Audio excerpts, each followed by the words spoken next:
Hello guys, welcome back to my YouTube channel. In today's video, I'm going to show you how to send USDT from Bybit to Phantom wallet. So in order to send your USDT tokens that you have on your Bybit wallet over to the Phantom wallet, head to your assets menu, click on the assets and scroll through so you can view how much USDT tokens you hold.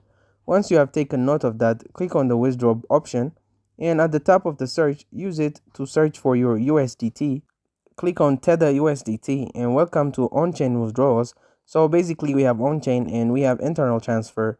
We're making an on-chain transfer, which is simply blockchain to blockchain wallet, exchange to Web3 wallet, those kind of transactions. All right, so here the interesting part of the Phantom wallet supports a different USDT.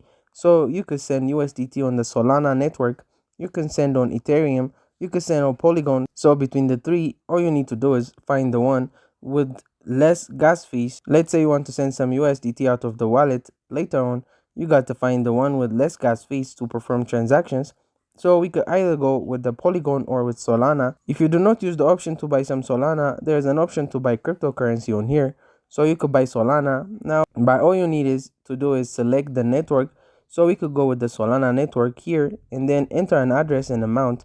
So minimize and open up the Phantom wallet again. Once you have opened it, click on the receive, copy your Solana address, minimize and then open up your Bybit. So open up Bybit, paste the address there, enter the amount. The minimum withdrawal is 10 USDT.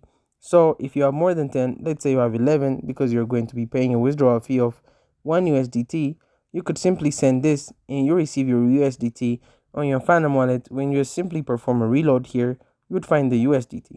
Thank you guys for watching this video. If this video was helpful, don't forget to like and subscribe to my YouTube channel.